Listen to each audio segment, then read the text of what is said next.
analytical chemistry buddy. We talk about HPLC and mass spec and stuff like that, and we geek out a little bit. But exploration, finding new molecules from plants. Are there new molecules out there? There's hundreds of thousands of new molecules out there. They're discovered every day. So if you want to like join my journal club and we'll geek out, there's a journal called the Journal of Natural Product Chemistry, where you can look at that. And each day they discover new molecules. And I've published some papers in there in the past, but there's new molecules that are being discovered all the time. Molecules that can transform human history, right? There's hidden treasures. When I was a little boy, I always loved treasure hunting, right? I went through a kick where I was an archaeologist. I love like archaeology, finding things, right? And there's this little boy in my neighborhood. You see, Dr. Baker, same thing. There's this little boy in my neighborhood that is an archaeologist as well. And his mom asks us neighbors, if you have anything to donate for Holden, and we give things, and she buries them in her backyard, and he goes and finds them. And it's so cute for him to be like, whoa! I gave him like an old watch and stuff, and he was like, look at this watch that I found.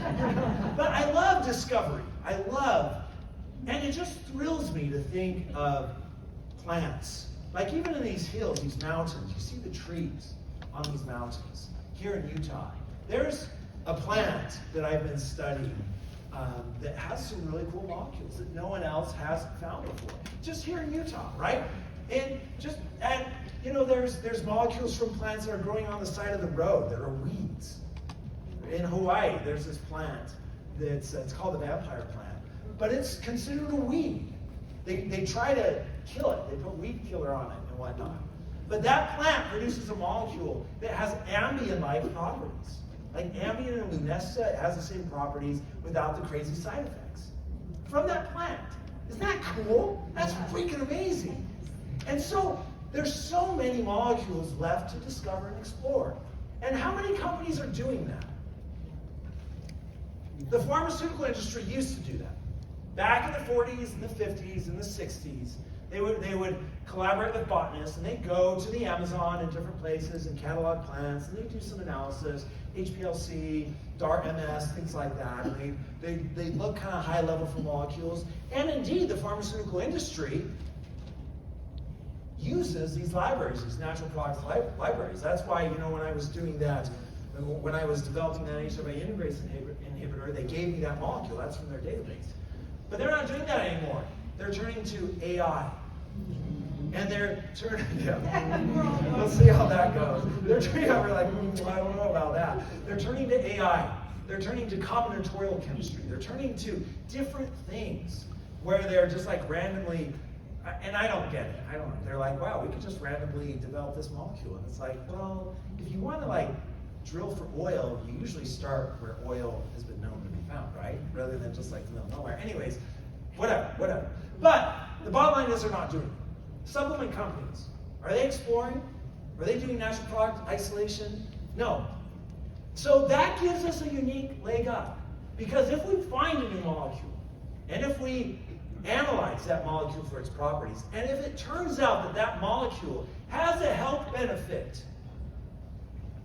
for, bone health, joint health, skin health, heart health, brain health, whatever, and we use that, and that molecule has more powerful properties in our clinical studies than other molecules out there, and we put it in a product that you have in your hands that you can sell. What does that mean? You're gonna be rich!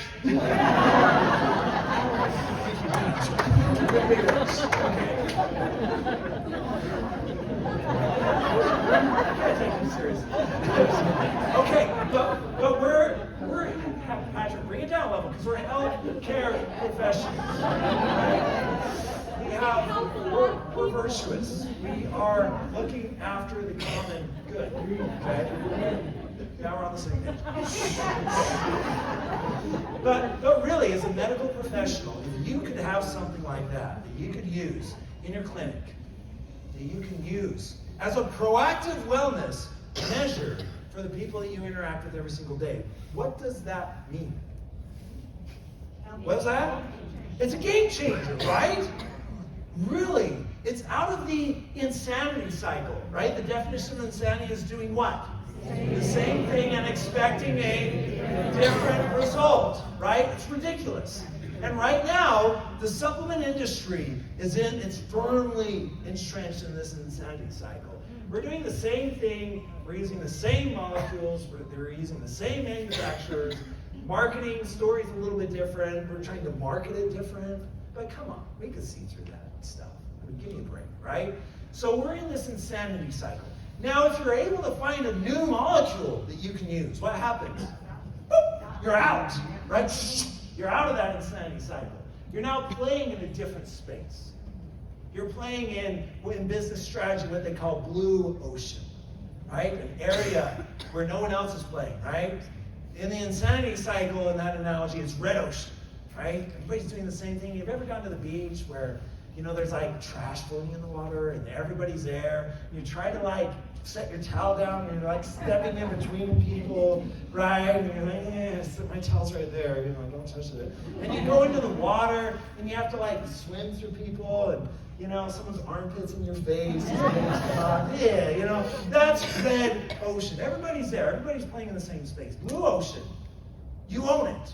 You and your family on this beautiful beach, miles away, no one there. It's beautiful. You kayak out to the island, be by yourself, have fun, play together. That's blue ocean. You have power. You own it.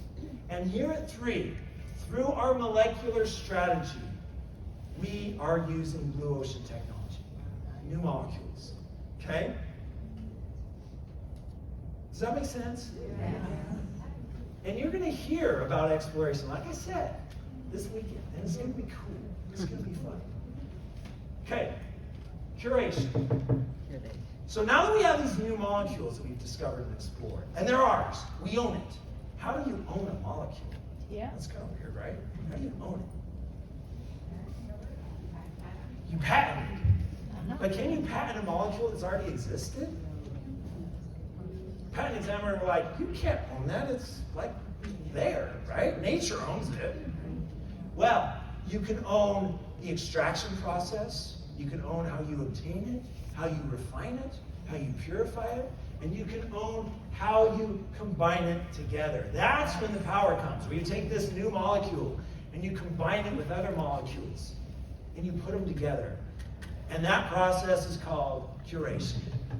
Like a Michelin star chef, what makes these amazing French restaurants or top-tier restaurants in the world the best is they use the best ingredients, and then they also use the best know-how to combine things together in power, right? That makes your taste buds sing. It's that curation approach. So the same thing here.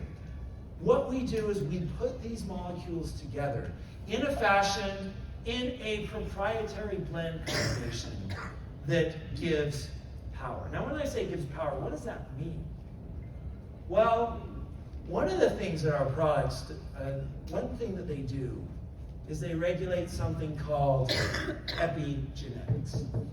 You remember epigenetics? Okay. What is epigenetics? Lifestyle can affect epigenetics, but what is epigenetics? Turning on and off.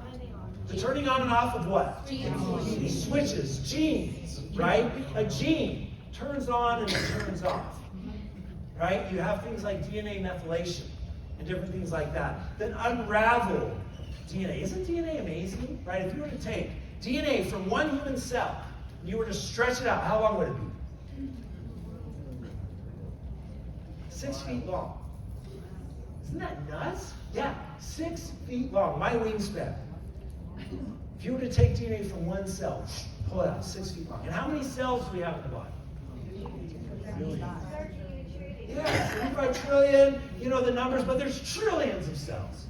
So if I was to take all of the DNA from all my trillion cells, pull it out, 6 feet, tie them all together in a knot, it would go from here to the moon and back 3 to 4 times. Right? That's the amount of information that we have. So this DNA, it's genetic code, genetic information, right? And we have genes that determine the color of our eyes, color of our hair, etc., right? But there's also genes that control the chemical reactions of the body. those millions of chemical reactions, they are controlled by genes, these switches. And these genes are like instruments of a symphony, right? The strings, the harp, the tuba, the bass, whatever. I don't know, guitar, I'm not very close to it. Gene's like, we're going to go to a symphony. I'm like, really? Anyways, we have these instruments here, right? And these instruments can play beautiful music. And these are the genes. But what controls the genes? Right? In this analogy, in our symphony, the conductor, right, controls the genes. And we did go to a symphony the other day, and it was beautiful. It was at Deer Valley in Park City. It was beautiful. And the conductor, I was always just, he was like doing things and making these motions. I was like, wow. But it sounded beautiful, right? It was a Utah Symphony. It sounded amazing. But the reason why it sounded amazing was because of the conductor doing all those things, right?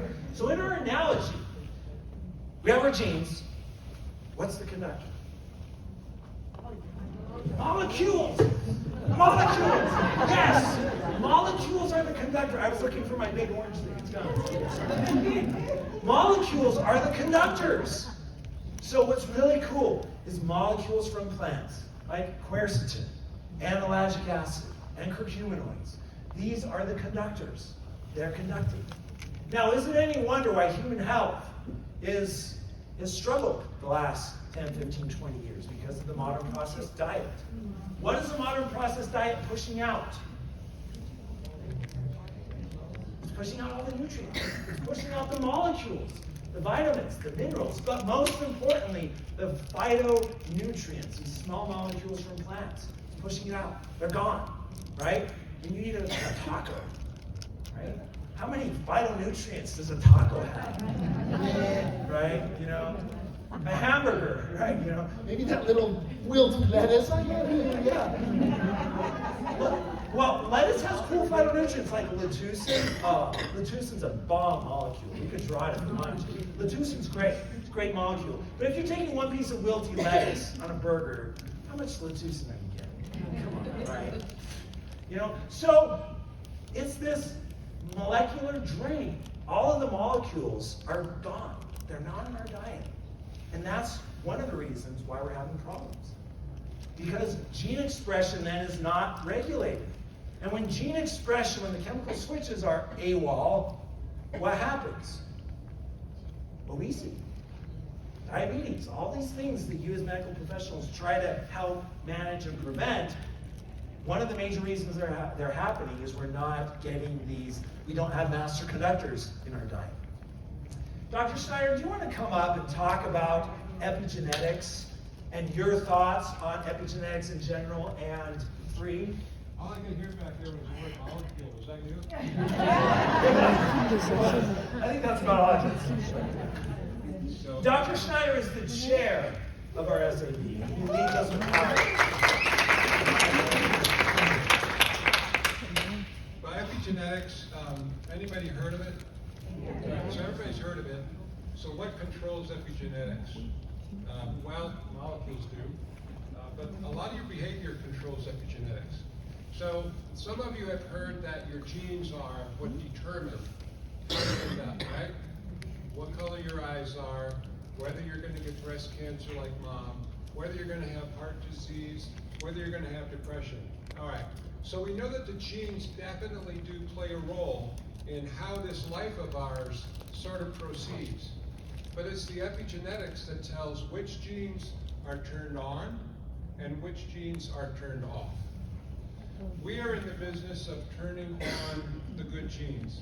And we know that we can do that because we have research which has shown that our products or our molecules, and not only the molecules, but the combination of molecules, which Dr. Dan has formulated, work in such a way that it acts in a way that allows for your good genes to be turned on and the bad genes to be turned off.